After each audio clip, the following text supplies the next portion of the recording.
Thank you very much, Richard. Can I invite Mr. Steinruecke, the chairman of the DSB committee, Aileen, who is our EAL specialist in secondary, and Siddharth, who is the DSB representative at the United Nations, to come up and I think very appropriately at the end of our day, the future of education, what is our aspiration for the future of education. And in the absence of planned questions, I would call on you, Mr. Steinruecke, to perhaps start with your big thoughts on this one, please. Well, I don't know whether it's a big thought, but at least some thought. And actually, I was quite impressed by the two students, our friend from the United Nations and our literature student, and especially about the dream you were talking about. And because to a certain extent, I also have a dream. And when I look at the future of education, basically, why do we look at future of education? Well, we look at the future of the world. And when we look at the future of the world, we have to look at the presence of the world. And the presence of the world is not good. The presence of the world is actually pretty bad. When we look at pollution, when we look at the wars, when we look at overpopulation, when we look at disparities of rich and poor, the state of the world is not good at all. So it seems our education system has educated monsters. I mean, we are all monsters. The way we live, the way we consume, the way we treat our environment, it has no future like that. So if we want to basically have a future for this planet, and there's only one planet, then it seems we have to change our education system. And I don't know how it should look like, but the current system probably is not the right system, because in the past we've used the system pretty much the same we use it today, and this is where it led us. And you were talking about the dreams. I also think without dreams, we have no chance. But unfortunately, when we look at Martin Luther King, at Mahatma Gandhi, and even at Rosa Parks, Martin Luther King and Mahatma Gandhi were killed for their dreams, and even Rosa Parks got death threats all her life, and at the age of 81 was attacked in her apartment in Detroit. She died at the age of 92, natural death, but also her life was attacked because she dared to have dreams. And therefore, how can we educate our children to change? Are dreams enough, or are they going to be killed when they have dreams? So this is the puzzle that I'm in, because I don't have a solution. I only can state the facts. And to a certain extent, Mumbai is a city where it all comes together and where it shows all the challenges. It's the city of dreams. And sometimes it's the city of nightmares. So what are we doing when we see how the air is dropping by the day or is worsening by the day, that we barely cannot go out anymore, because at the moment the air outside is as if you're constantly smoking. And I'm a convinced fanatic non-smoker. So what are we doing? So this is a challenge that I see, and I'm so frustrated because I don't have the solution. My problem is I'm an old man. So what can I still dream and change, because there's only a certain time span left. So I know we are leaving, to a certain extent, the mess to our youngsters. And the question is, can they change it? Either with their dreams, or with their projects, or with their addresses. Actually, United Nations is an outstanding organization, but at this point in time we see it's totally helpless. When we see what is happening in the Middle East, the United Nations can say what they want. It doesn't change anything. Now, this is some thought that may depress me. I don't know whether it's depressing you. I know it's not very encouraging. On the other hand, if we don't put the reality on the table, we cannot change anything. So therefore, let's put the reality on the table and then use our experience, our fantasies, maybe our dreams to change the world to a better. Because one thing is also for sure, so far, human mankind has somehow managed to get some improvement. Lifespan has improved, poverty has not been extinct, but many people who were in poverty are not in poverty anymore. Certainly, many people, and Bombay again is an example, who were not having education, got education. So things have changed to some positivity. On the other hand, the challenges are humongous. And this is what we, as being in the education field, have to think. What are the means of education so that the future, the Earth, the planet, will survive? Some food for thought.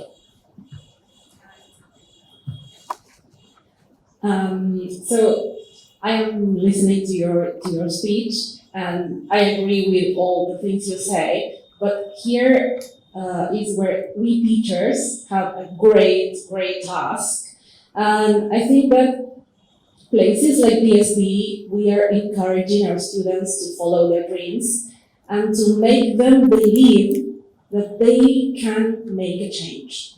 So I think it's great to have these conversations happening here, but it's our task to make them trust that they can do it. We are here to support you, you can do it, and we are offering you the skills and the tools to make that happen. So I think we are committed to that. I mean, I can say that as a teacher, we are really committed. And we are seeing that today, for example, with Siddhartha's project. So I really agree with the things you say, but I think we are committed and they can make a change. You want to say something?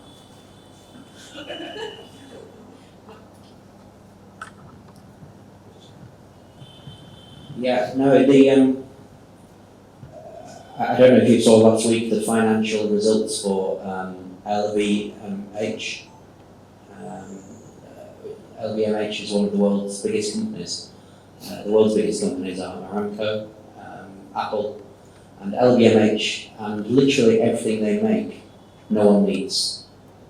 It's the luxury brands, Gucci, Moet, and it's the whole gang, literally everything they make, and nobody needs. The owner of the company is French, probably the world's richest person, and he did say something interesting that was parallel for schools though. He said all his companies make things that no one needs. If they stop making things, then they die. And in every organisation, I think there are 8 different companies within the group. The job of the CEO is to let the designers make new things based on the tradition of the company, but it has to be new and sellable. So the job of the CEO is to take barriers away from the designers so they can design. They have the right resources, they have the right infrastructure.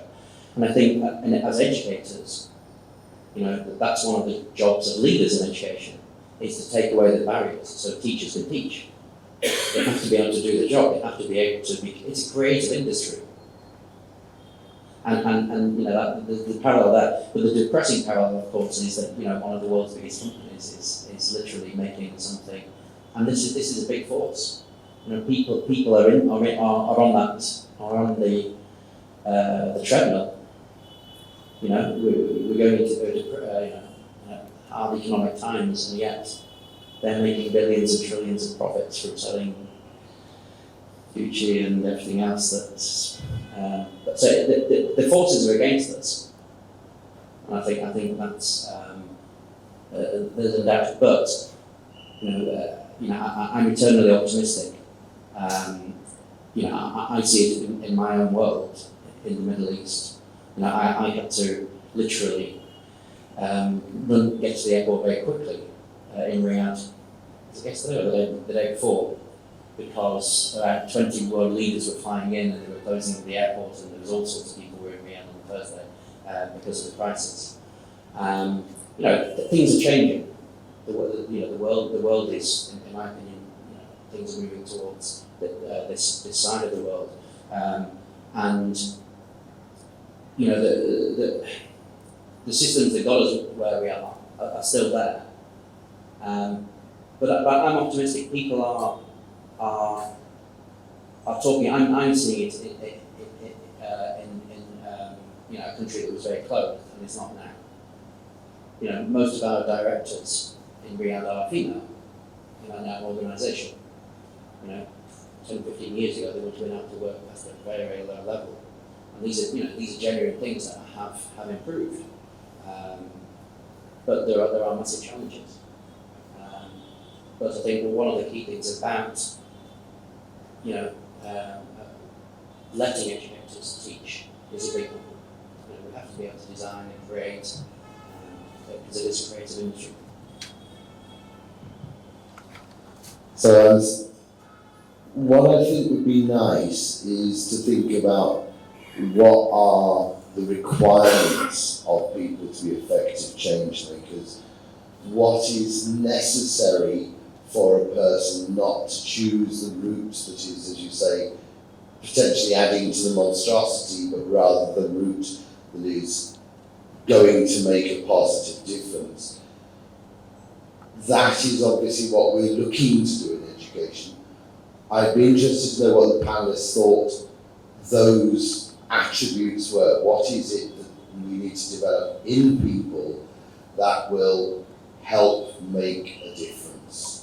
Because we're all very clever, there's plenty of intelligence there, but what is it that education needs to do? And I think we're all in agreement, it needs to address or help produce the people who are going to address these issues. So what is it that we need from people to be able to address those issues, to be motivated to address those issues? Just to start, just literally 30 seconds. I think one thing to be optimistic about is that you can't generalise whole groups of people, but whatever you say, Gen Z or whatever the kind of group is. When people interview these days, or many people, they don't just want to make a difference, but they want to work in an organisation that makes a difference. We saw that a lot in after COVID, where lots of people flipped their jobs and they kind of reevaluated life, and there's all sorts of things going on. And I think that's very encouraging. The questions that people are asking in interviews have changed. A one-time 10, 15 years ago, you would do interviews and teachers would be asking about the package, the housing, the insurance, the professional development. But increasingly they are asking about the values of the organisation. And that gives me a lot of optimism that actually people do want to work for someone that makes a difference. I think another aspect that's really, really important, and it's a conversation happening at DSB, is the importance of emotional intelligence. Because we need to understand, recognize, and deal in the best way possible with our emotions to be able to teach and to be able to learn. So that's a present conversation happening, and here it's very, very common for us to speak about that openly. It's not like that everywhere, but here it is happening. It's real. Siddharth, you're somebody who is keen on making a change. What would you say is one of the things about you which is pushing you that way? I think I have ample opportunities to make a change. I've been very lucky in that field. I'm not my parents are one of the parents that push me to only do academics, but to explore the world and give me these opportunities. And I think what pushed me, as I said upstairs, I had this opportunity and I combined the opportunity with one of my interests, what I like doing, and what people can't have, I want to give them. For example, I like food, so I wanted to give them food. And also, I think as a school, it's very important to develop these skills in students, like soft skills. Because when you're working in a job, you don't really need to know what the formula of sulfate is, but you need to have confidence and you need to, have self-confidence, have self-confidence and, be able to pick up data and work with that data. And I get that you have to follow your curriculum and you need to help us pass, but also these skills are something that we should really develop in our time while at school. Okay, thank you very much. By the way, he does know what the formula of sulfate is. I'm quite certain. I think, Bernhard, in context with your answer, you are somebody who has spent a lot of your career working with the monsters and the change makers. You know, some very important, influential, powerful people. What is your perspective about one of the skills of the good? Well, if I look at the political leaders in the world at the moment, then with many of them, not all of them, but with many of them, we cannot be too optimistic because they are dictators, they are tyrants, they are whatever, yeah? Which is quite frightening because even in some democracies, or like democracies, people were elected who certainly are not Democrats. And so that is something which is very, very worrying. And yes, of course, I've met people who created fantastic organizations, who have great values, and who certainly, with their means, have done a lot of good things, even for the environment. But one thing is also for sure, and there maybe education comes into the play, unless we really reach out to the masses, we will not be able to change anything. And maybe there we come back to Mahatma Gandhi and Martin Luther King, who with their dreams have basically elevated and engaged people to move. They created a mass movement that really made the change, be it the independence of India, or be it human rights, or other things. And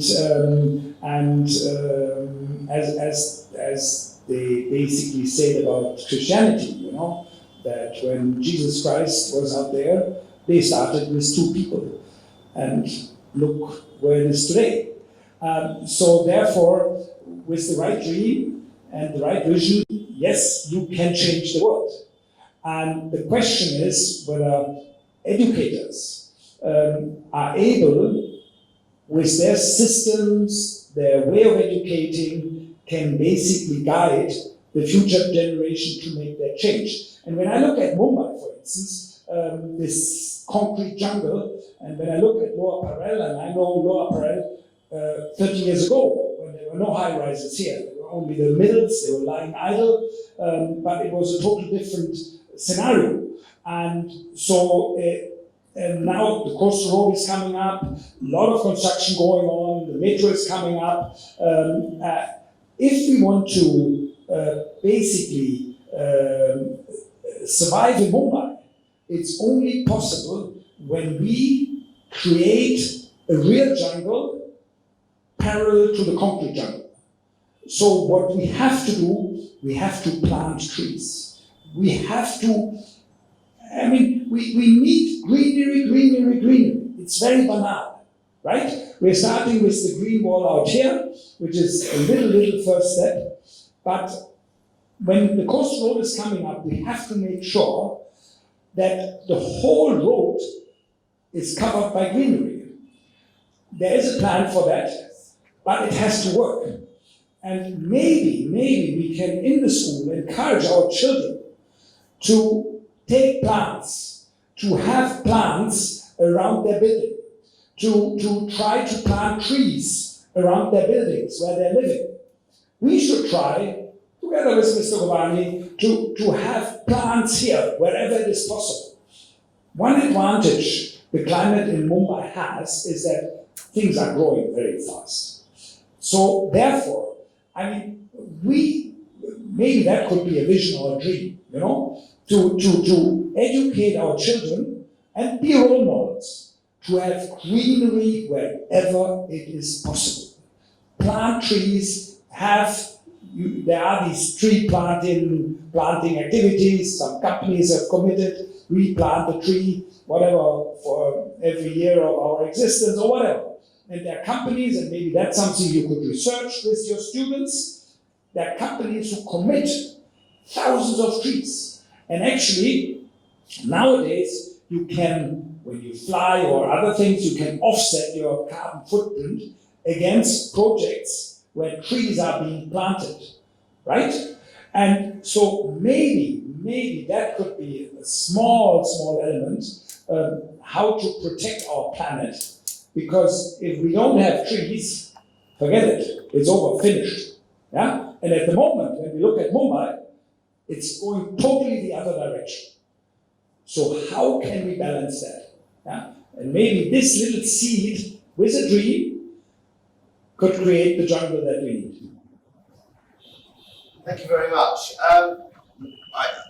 Personally, I'm very big into planting trees. I happen to agree with you completely on that.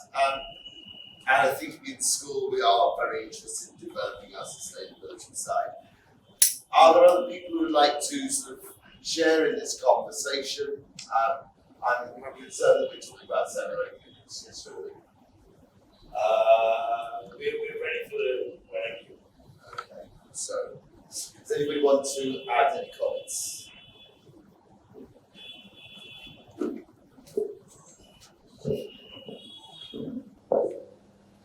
I think one of the nice things about Hope is that Barbie. And Barbie the movie did a lot of things for Hope quite recently. And I think it's nice that the mainstream media are taking on causes for inequality. And I'm just hoping that one of these guys, when they grow up, get to Hollywood and start making films which have a social conscience and take that forward. But I think, as a measure for hope, it is really good to see the mainstream media and Bollywood as well taking on some quite meaty causes, certainly in terms of gender equality.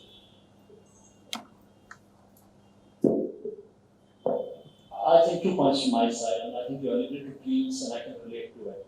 I think the question for the students and for the teachers is, how do you skill them to inspire the millions, right? We speak of pollution, we speak of greenery, but the bulk of the population in India has different problems. If you look at Maslow's hierarchy of needs sort of structure, they are at the bottom of that hierarchy of needs. So how do you inspire students who can span that spectrum and make a change? That's I think something which I don't think we have an easy answer to, but I think what they do, what they hope to do, what they inspire to do has to have impact at scale. And sometimes the challenges of the poor are different from the challenges of the rich, the challenges of the global south are different from the challenges of the global north. So how do you bridge that gap? I think the challenges of the poor, and let's say in Mumbai, the poor that we can see may be Dharavi. The people in Dharavi, they are the ones who are suffering from pollution, from bad water, from bad air, from anything. So they are actually the ones, yes, for them, life has been progressing compared to maybe the life in their village where they have been living earlier. But still, they are the ones who are actually suffering. On the other hand, and I don't know who of you has been to Dharavi recently, when I see how in Dharavi there is a sort of ecosystem, and there are youngsters who have done startups, there are people doing the tours of Dharavi, there are small IT companies there that are working there, and the youngsters there are very clever, I have to say. And therefore, if basically one can educate them how to take care of their environment even there, educate them how even there one can plant trees and can create greenery, how even there one can try to preserve the water, I think they will go for it. Yeah. So I think we need more awareness, more willingness to put certain things into place, but certainly we also need technological know-how, whether it comes to cleaning the water, cleaning the rivers, not using certain chemicals, and also I think it's critical in Dharavi, and that's what they're trying, to have certain productions that are there, not there anymore. Because some of them are really hazardous, and that's something one has to change, and one has to find alternatives, because it's just not possible.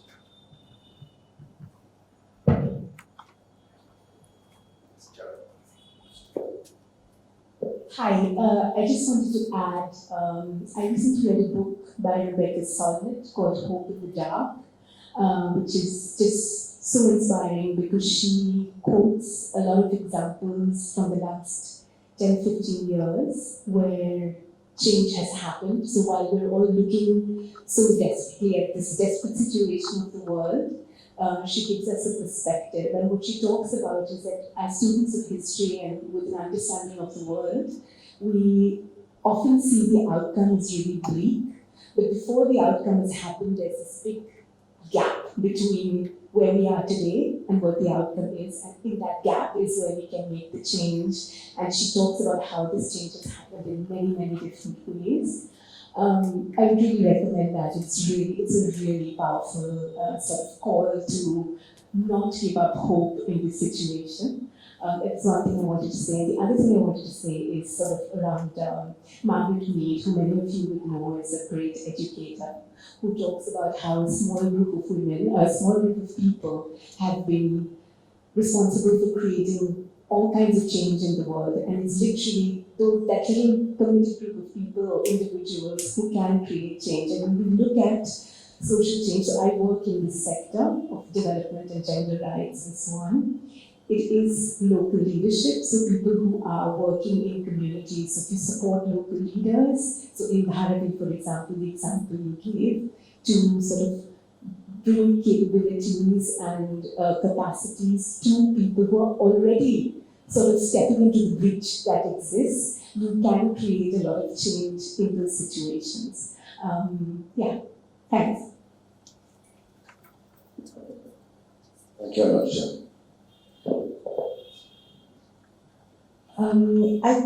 I just want to, I don't have a question, but I just want to add a couple of points to the whole thing.